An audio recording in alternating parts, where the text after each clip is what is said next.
जी news. देश में सबको छूट है कि वो कहीं भी बस सके, लेकिन बसने वाला अगर साजिशन हिंदू कॉलोनी में घर खरीदे और फिर हिंदू मंदिर के सामने मांस का टुकड़ा मिलने लगे, इसका मतलब परिस्थिति वाकई भयावह है। बुलंदशहर की एक हिंदू कॉलोनी में भूचाल मचा हुआ है। कभी यहाँ एक भी घर हिंदुओं को छोड़ किसी दूसरे समुदाय का नहीं था, लेकिन दूसरे समुदाय के एक परिवार ने इस कॉलोनी में घर खरीदा और विवाद शुरू हो गया।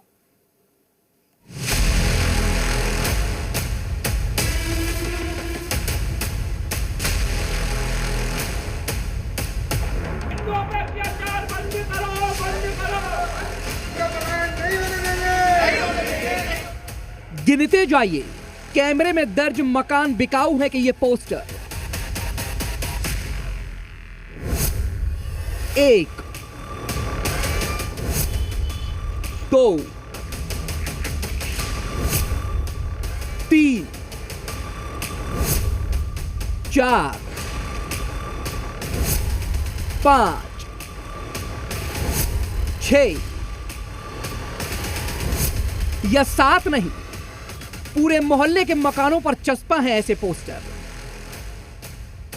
यह पाकिस्तान का कोई हिंदू अल्पसंख्यकों का इलाका नहीं, यह किसी दंगे से डरे समुदाय के पलायन की गवाही नहीं, ये लुटेरों या बदमाश के खौफ में अपनी जड़ों से उखड़ने का पोस्टर नहीं, ये ट्रेजेडी है 100 करोड़ वाले हिंदुस्तान के हिंदुओं की, जिनके मोहल्ले में एक मुस्लिम घर आबाद हुआ और अब 200 से ज्यादा परिवार उजड़ने के कगार पर आ खड़े हैं।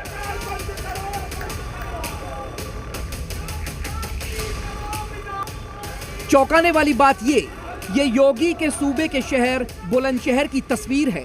शायद सीएम योगी ने ऐसी की आशंका जताई थी। 100 हिंदू परिवारों के बीच में एक मुस्लिम परिवार सबसे सुरक्षित रहता है, लेकिन मैं कहता हूं 100 परिवारों के बीच में एक हिंदू की बात तो दूर करिए, 100 मुस्लिम परिवारों के बीच में 50 हिंदू सुरक्षित रह सकता है क्या? नहीं रह सकता। आरोप है कि हड्डी फेंकी जाती है हिंदू मंदिरों के सामने, अंडे का छिलका बिखरा दिया जाता है मंदिर के पास, मांस का टुकड़ा फेंक दिया जाता है मंदिर के बगल में। क्योंकि 500 साल पुराने के मंदिर के सामने एक मुस्लिम परिवार ने घर खरीद लिया, हनुमान मंदिर में बरसों से आरती गाती जुबान आज अपने इष्ट के अपमान की दुख भरी दास्तां सुनाने को मजबूर है।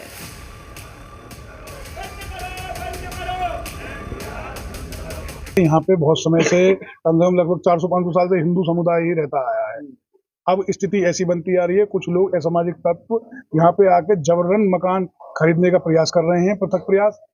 रुपए मतलब 20 लाख का मकान है तो 40 लाख का भी खरीदने को तैयार हैं। अब मंदिर के पड़ोस के मकान की स्थिति ऐसी आ गई है कि हर दूसरे दिन यहाँ पे हड्डी वड्डी फेंकने लगी है। ठीक है, अब क्या किया जाए इसके लिए, तो अब हम लोग बहुत दुखी हैं।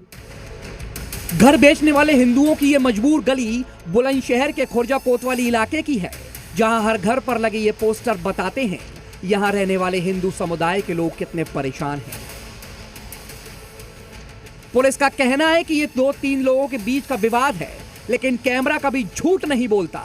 तस्वीरें एक बार फिर आप देखिए और कितने हिंदुओं के मकान बिकाऊ हैं गिन लीजिए।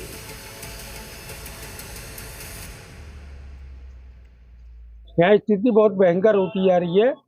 यहाँ मकान बिक गया है, सामने मंदिर है, पीछे भी बेच रही है, सबले काम ऐसे हो रहे हैं। मंदिर के पास तमाम प्रॉपर्टी बिकती चली आ रही है और क्या करा जाए, यहाँ स्थिति खराब होगी, इसलिए यहाँ से पलायन कर रहे हैं सब लोग। आखिर वजह क्या है पलायन करने की? पलायन ये है कि हिंदू मुसलमान का यहाँ विवाद पैदा हो जाएगा। पहले मेरठ, अब बुलंदशहर। पिछले 24 घंटे में मेरठ के बाद बुलंदशहर दूसरा शहर है जहां हिंदू परिवारों ने पलायन की धमकी दी है। दोनों जगहों पर पलायन की धमकी की वजह एक ही है, मुस्लिम समुदाय का हिंदू इलाके में गड़बड़ी फैलाने का आरोप। मीट मांस सब कुछ के टुकड़े यहाँ आए दिन मंदिर के चौराहों के आसपास पड़े रहते हैं, जिसका विरोध है हम सब लोगों में। दूसरी प्रॉब्लम ये, व्यास जी का मंदिर है जस्ट यहाँ से 20 कदम आगे। उस व्यास जी के मंदिर के साइड वाला भी मकान गैर समुदाय के आदमी ने खरीद लिया है, जिसकी परिक्रमा का पूरी जो उसकी जगह थी वो भी उसने घेर ली है। और वो ये कहता है, कुछ एक मोहल्ले वाले आदमियों ने जब विरोध किया तो ये पता चला कि कल उसने उससे भी बदतमीजी करके ये कहा कि तुझे हम जान से मार देंगे और तेरी औकात क्या है। बहुसंख्यक हिंदू जब अपने ही देश में अपना आशियाना बेचने के लिए मजबूर हैं, अपना खानदानी घर छोड़कर कहीं और बसने की पीड़ा क्या होती है, ये खुर्जा के लोग ही समझ सकते हैं। जो बसी बसाई गृहस्थी छोड़कर ऐसी जगह रहना चाहते हैं जहां वो और उनके भगवान दोनों सुरक्षित हों। ब्यूरो रिपोर्ट, जी मीडिया। छत्तीसगढ़ में